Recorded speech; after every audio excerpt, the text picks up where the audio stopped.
Welcome back. Sometimes it's the things we do when we're busiest, almost on autopilot, that end up shaping the people we love in really surprising ways. That's so true. And Yeah. today we're diving into a narrative that captures that perfectly.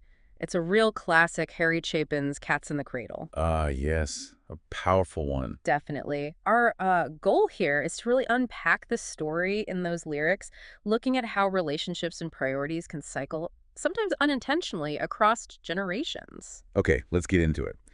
It starts right at the beginning, doesn't it? Hmm. The child arrives, but, well, life's already happening. Exactly. The lyrics just lay it out.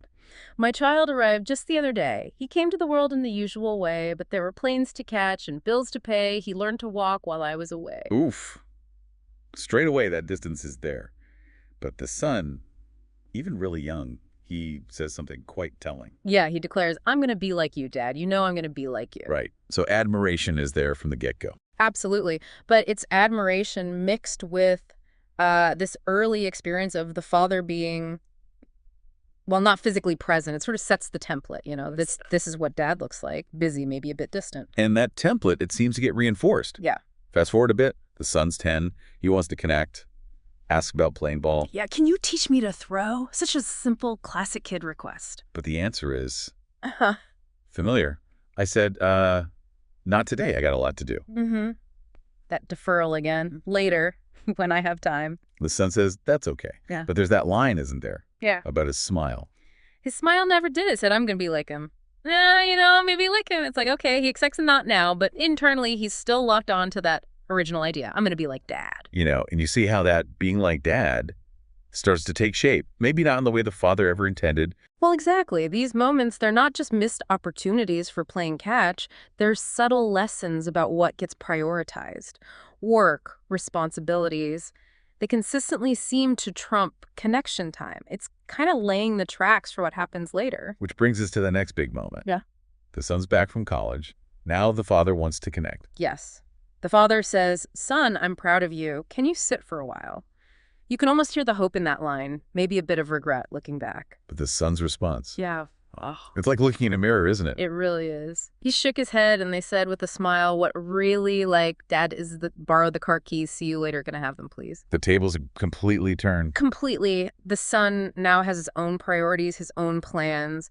The pattern learned in childhood that other things come first is now his operating mode. It's Yeah. a really stark moment of, well, unintended inheritance. And it culminates in that final scene. The father's retired. He calls the son, hoping for that connection, finally. Yeah, and the son's response is almost a direct quote of the father's old lines. I'd love to, Dad, if I can find the time. You see, my jobs are hassle and the kids are the flu. Hmm. The exact same kind of excuses. Mm-hmm. Followed by that quick, slightly detached closing. It's sure nice talking to you, Dad. It's been sure nice talking to you. Ouch. Just ouch. And then the father hangs up the phone, and it hits him. Yeah. It occurred to me he'd grown up just like me. My boy was just like me. That realization is the core of the song, isn't it? It connects directly back to that chorus we hear throughout the song. When you coming home, son? I don't know when, but we'll get together then, Dad. Have a good time then. That promise of then never quite arrives for either of them. It's the full circle. The pattern repeated. Precisely. It's a profound look at how the way we live, the way we allocate our time and attention becomes a kind of silent lesson for the next generation. So the big takeaway from Cats in the Cradle seems to be this really powerful, maybe slightly uncomfortable truth. Yeah. Our priorities, even the unspoken ones shown through our actions, can create a blueprint for those closest to us, often without us even realizing it. Exactly. And maybe that leaves us and you listening with something to think about. As you go about your own life, dealing with your own planes to catch and bills to pay, what patterns are you quietly setting? What echoes might your choices create down the line?